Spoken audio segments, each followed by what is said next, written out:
Hi, my name is Andy Smith. I'm a full-time watercolor artist for 40 years. My topic today is Light at the End of Darkness. I'm combining two meanings. First, how life has changed for us. We've lost shows, we lost income, so we approached this like a vacation. We decided to approach this like a vacation. I biked more. Linda read. She gardened. She cooked more. Um, we cleaned out closets, and she provided a honeydew list where we had a lot of things to do around the house, and that's exactly what we did. Uh, and I also decided to paint to please me. I didn't worry about size or cost or time. And Linda, in tandem with this, ordered some very, very nice watercolor paper. So I decided to start my painting on a sheet of indigo paper. It's a very heavy 300-pound paper. It has 100% cotton. It's handmade in India. It's a cold press paper. It has a very large tooth. I don't know if you can see it here, but it has a very large tooth. You run over your hand over, you can feel it.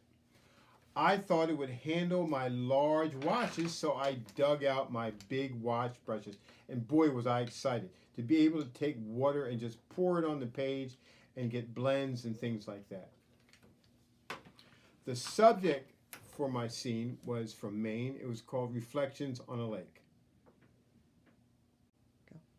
I just want to show you how the indigo paper fought me until I learned how to use it. So I'm going to use a wash of blue to create this sky. Now, I'm washing wet into dry, which I usually do, but I learned that I had to use almost a wet on wet process to get it, because as soon as I put the paint down, it was absorbed by the paper and I couldn't blend it the way I wanted it to. And it sets in, you can see here, it sets into the decals of the paper and doesn't get the saturation that I'm used to from my other paper. So I'm just painting around and painting these washes around the sun. And I'm going to have to do this probably a couple of times before I get it, the values deep enough.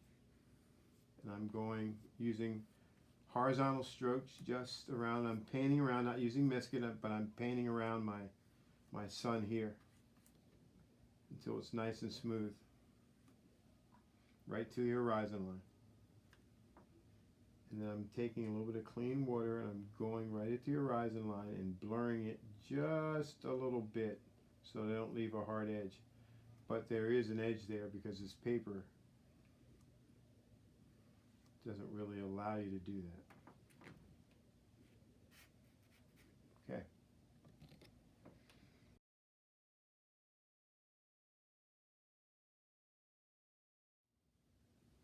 Okay, I'd like to talk about, this is the first painting I did, the Reflections on the Lake from Maine. I want to talk about the process of painting it. I started by doing a drawing, an overall drawing smaller than this, but in proportion, so I could get the proportions of the tree against the painting, the horizon, the reflections from the sky to the water, and then the tree line in the background. And it was very important that I took time on that so that I got it just right, because this is a large painting, and if the proportion isn't right, the painting won't work. I started by drawing around the cloud masses here. I don't use Misket, and I thought with this paper that I could go around the cloud masses when they were done after putting the warm color in it, that I could soften them more, but the paper would not allow me to do it. It just left a hard edge no matter how much I scrubbed it. So I worked the blue down through here, and I really had to work through this area right through here where the values change from the blue to a red. I think I used a permanent rose and a little bit of vermilion here and mixed that softer and softer till I got to the values down at the bottom, which were yellow. Then once I did the sky and put all the areas in the sky, put some of the positive values in here and here, then I had this drawn in. Then after washing the yellow through here in the trees, I washed in the darker colors, some of the darker colors through here, leaving light or negative space here to get some of the blue and some of the other colors through from the sky and from the background. This area in the midground, which is a little bit lower, I left negative because I knew that was going to be missed. So I only dropped in just enough color to reflect the green and some of the color down here, yellow, from the sky. And then the blue, I dried it, and the blue all the way down at the bottom to reflect the upper colors in the sky. Now remember, I dried everything hard after the washes were done. Nothing stayed wet for long because I didn't want it to run together to get mud. And for that, I used a hairdryer. I often do. This area right here in the trees, this was left negative as I worked in all the heavy brush and trees and things in through here. The greens, the blues, a little bit of blues down here. You can see a little bit of red, purple, and permanent rose again echoing through here. And then a little bit of reflection here on this side. After this was done, I started to put some of the lines in through here, which were done in dark color, Payne's gray, a little bit indigo, and just a little bit of red as it got closer and closer outer to the outer edges of the limbs and things through there. And then when I finished, I put some heavier dark lines here, echoing some of the bark on the trees, and then a wash of blue over top to give it that nice transparency. The last thing I did was wet this area first with clean water, and then I dropped in color around it, right through here and right through here, and then lifted it out a little bit, almost scrubbing it, but lifted it out, and that lifted some of the, to show some of the paper to come through, and that's what created the mist. This is all just negative space with a little bit of red, a little bit of Payne's gray dropped in. The last thing I did was painting the boat right through here. Darker, and then soften the edges. Briefly put, that's how this painting came about. I was very excited and very pleased with it. It's a larger painting, but it got the mood and it got the feeling of the reflection of the blue reflected in the bottom and the solid areas here with the trees and the brush on the side. So it's a very moody painting, but I really love it.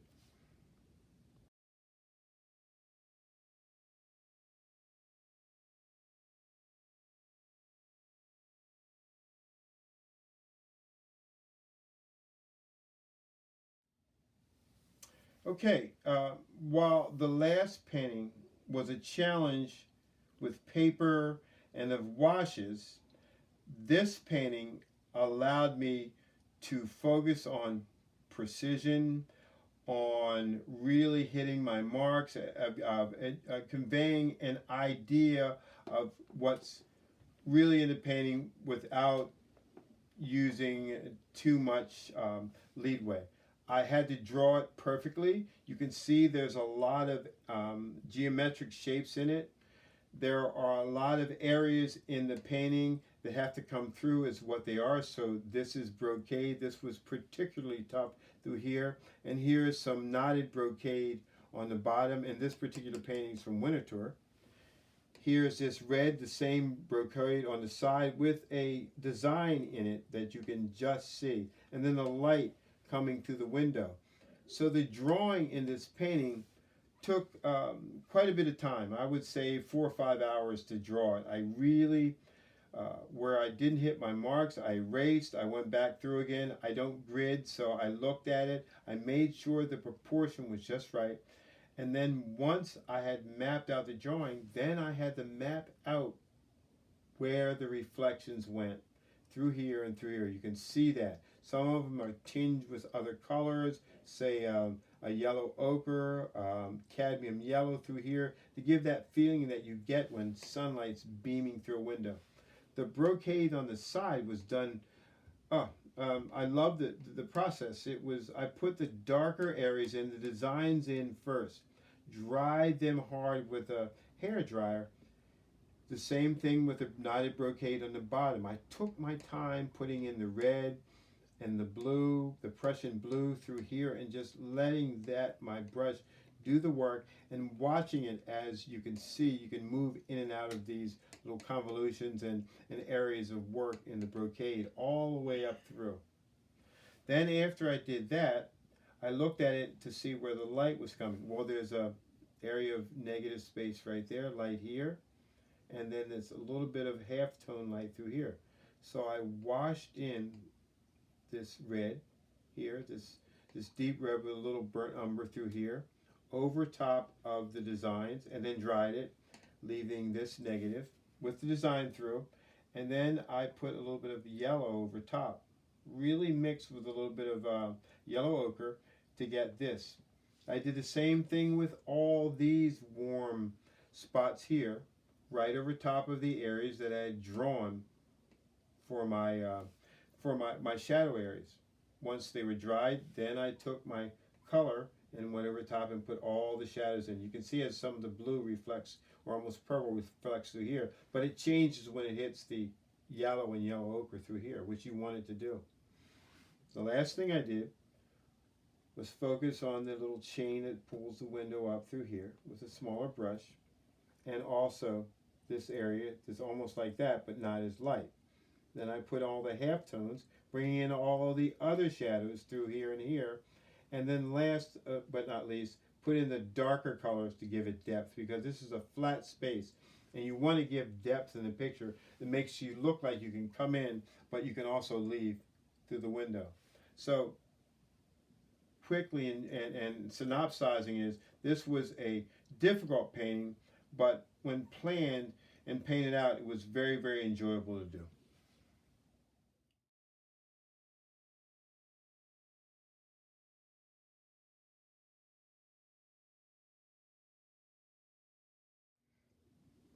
After a few weeks of fun, it sank in.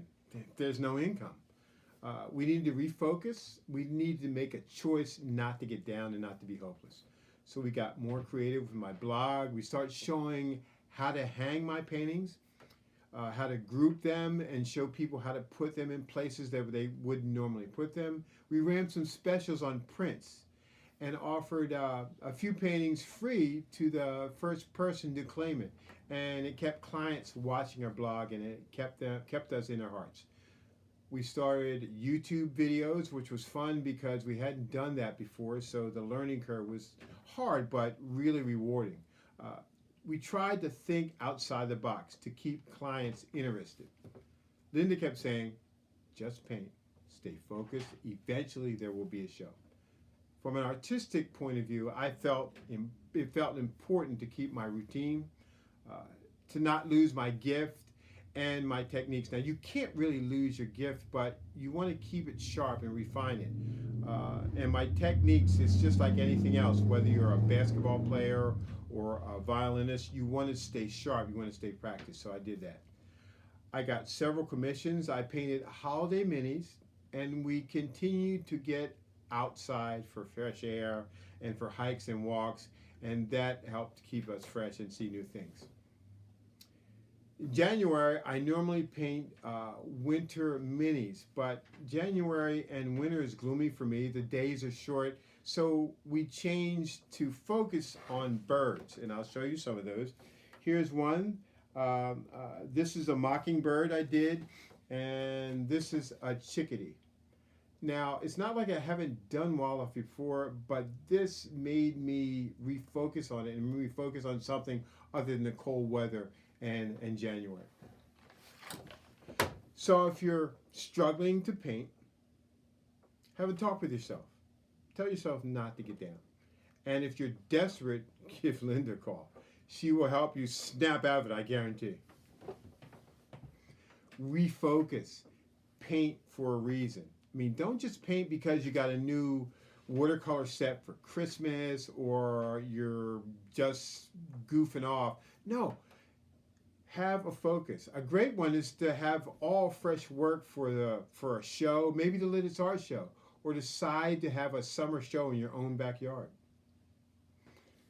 If you're on Facebook or social media or Instagram, promote yourself. Post your latest work there. Promote yourself. Let other people see what you do and, elicit some comments. It's good. It'll keep you fresh. or paint a card or a bookmark for all your friends. Pass on some joy. Pass on some light to somebody else who may be hopeless and may need that. Okay, I talked about making a quick bookmark for someone to maybe promote joy and happiness. So I'm going to show you how to do it. Basically, I took my permanent ink pen, and it's important to use a permanent ink pen because this is going to have watercolor over the top of it. If you don't, it will smear. So I'm mixing a little bit of blue really quickly, just over top, just like that. There we go. That's just a little impression for the sky. Then I'm going to mix some green here. And you don't want to spend a whole lot of time on it. You just want to make it a quick bookmark because they're going to use it every time they get it. They're going to think about you and what you gave them. So I'm going to put that in there just like that. The horizon line, I'm going to put that in just like that. The trees, a little bit, turn my brush to the side and a little bit just like that. Now a little bit of lighter green here. And some here, right back through here just like that, and here.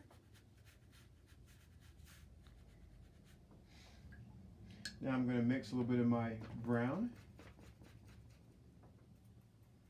umber. And I'm going to wash that in just across here. Notice I'm not doing my usual super dry brush detail. I'm just putting it in. And then a little bit in the foreground, just like that.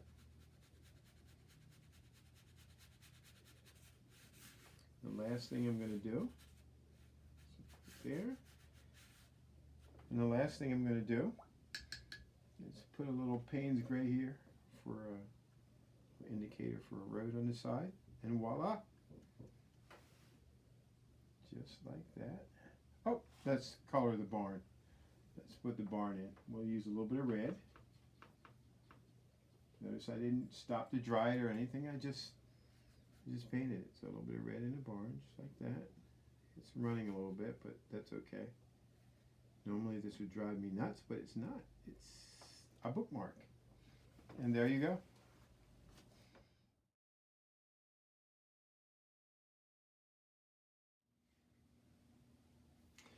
If you're feeling rusty and don't know where to start small.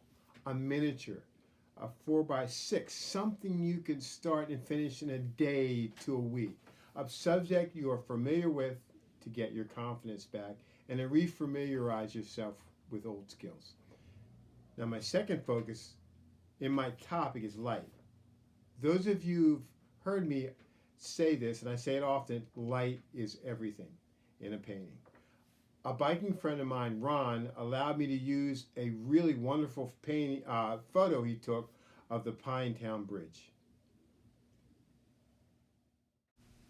Okay, this is my sketch and finished drawing for my Pinetown Bridge. You can see that I paid particular notice to the center or the inside of the bridge where all the beams and everything cross over. It's very architectural. I had to get the perspective right as the foreground goes to the background. All the beams had to be lined up correctly. So I drew it first to get it right and then put it on the watercolor paper. Also, I paid attention to the foliage on the side, the sky, which had the moon in the background, and the foreground of the bridge. It's very important that I get my washes right.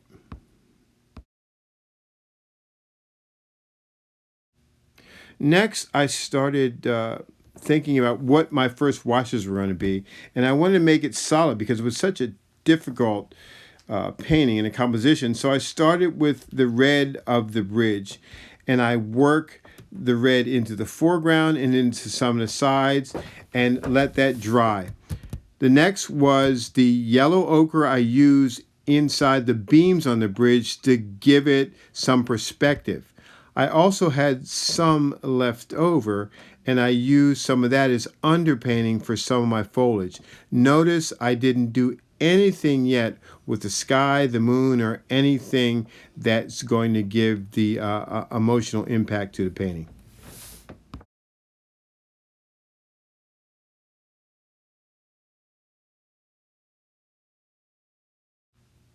Next, in my progression, as you can see, I worked more color into the sides on the bridge.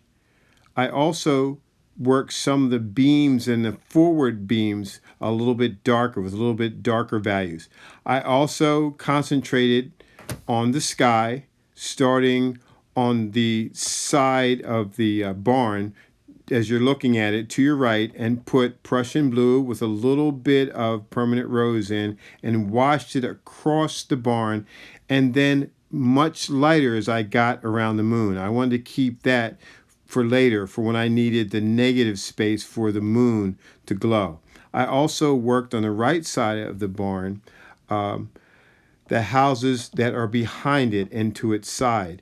And I left, in particular, the one flat side of the house behind it white because there's light that's going to emanate from that. So I left it white and worked in all the colors, the browns, the reds around that. Finishing it off with a little bit of yellow ochre and cad yellow around the side of the wall that faces the bridge. As you can see, watercolor takes great patience, and as each step builds on the last step. So right now what you see is the front of the Pinetown Bridge is now darker. By mixing a little bit of Payne's Gray in with the red, I get a darker color. And on the top of the eaves of the Pinetown Bridge, you can see a purple, which sort of denotes nighttime. To the right, you can see that the building on the right side in the background now has been covered, the white has been covered, and I left little negative patches to show light coming through windows or whatever on that side, and surrounded by a darker color, a darker red, almost the same red as I used on the front of the bridge. In the sky, I went again after it dried with a little bit of more of that blue and mixture of permanent rose and washed it using nice even strokes and a larger brush over to the moon, which is on the other side, but not over the moon. Also to the left side, I've started to place in greens for the greenery and the foliage, trees and brush and things that fit on the left side. I also put just a little bit of color, building a darker color, just almost testing on the side of the wall, on the left side of the wall.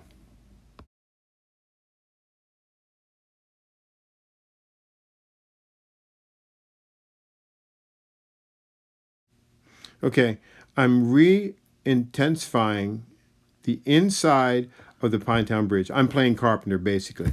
I can, by using darker colors, I'm showing you the beams and how they work. The outside, likewise, I'm just re-intensifying and working around darker colors, just building the form and the shape.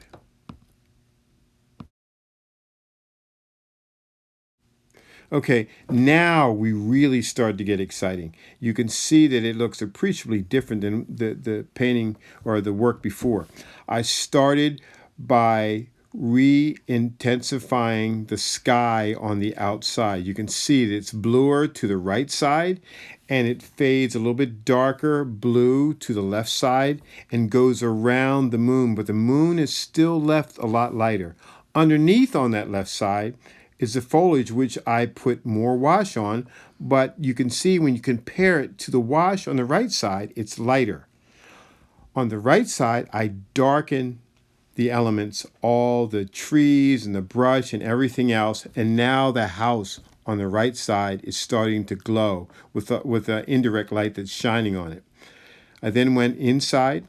We darkened some of the wood and some of the 2x8s and some of the wood beams inside to make them look more real and more sturdy, and then started continuing more work on the detail on the outside of the stone wall that's on the side of the Pinetown Bridge.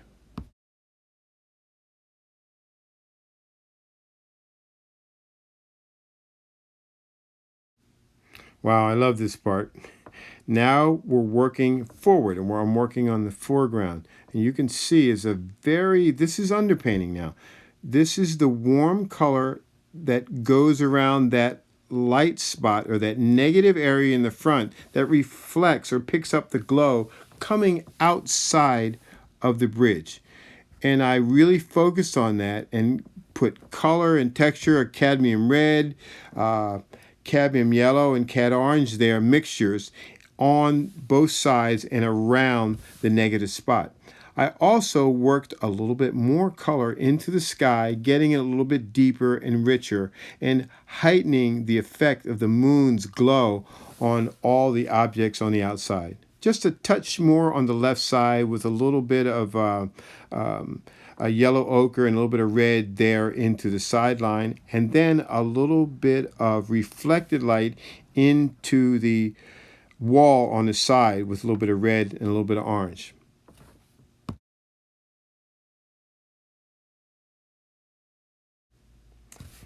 Next, I worked a little bit more on the inside of the bridge, refining the beams, bringing the subtle values of dark and light and balancing them. I worked more on the rafters and the top of the bridge and on the side. Then I paid particular attention. You can see the foreground is much different. We don't have our really bright glow anymore. We just have it in the center, but I used a darker color, mixing Payne's gray, mixing Davies gray, mixing blue together on top of those warm colors and bringing them closer to the negative spot to really focus on that glow in the center and to really intensify the textures in the macadam in the front. I also reconciled the right side background with the side of the Pinetown Bridge and the foreground by softly blending with dark color and a little bit of water and just gradually stepping the values until it graded off into the center of the negative spot in the center.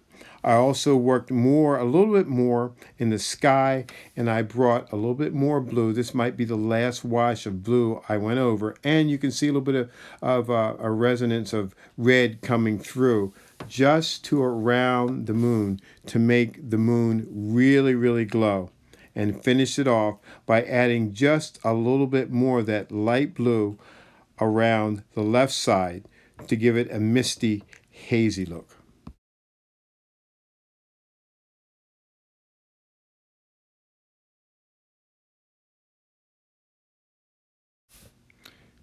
I'm almost there, almost done. Now it's time to go around the whole painting and unify the whole thing.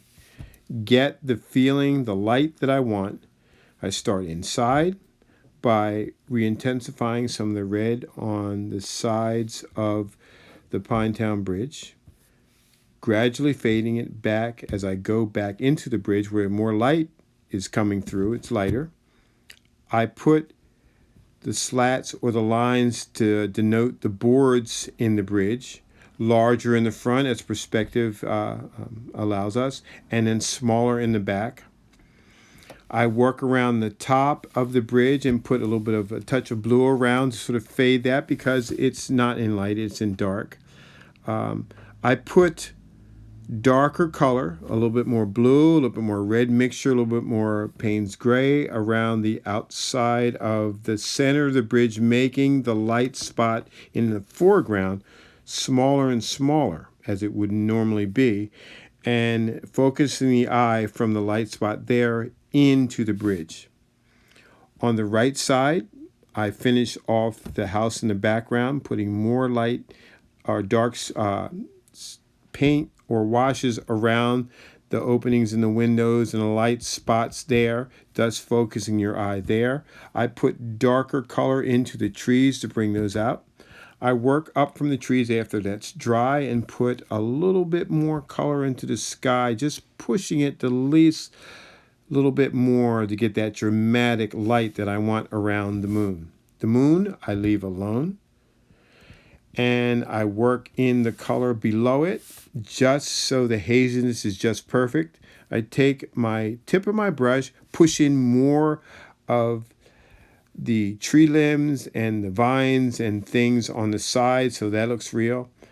Then once the foreground is finished to my satisfaction, I work in a nice warm wash over the top of the side wall.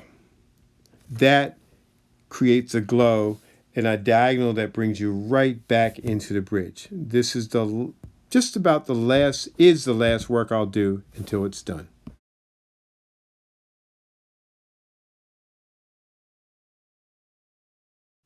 Wow, finished. As a recap, I went around it, did a little bit more to the moon, and on the right side, just a little bit more on the opening in the house in the background.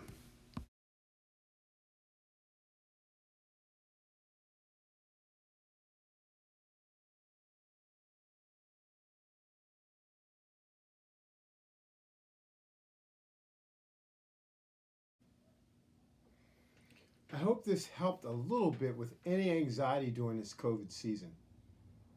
Your gift to paint is a big way to help push back any hopelessness or anxiety. Light truly does shine through the darkness. Thank you.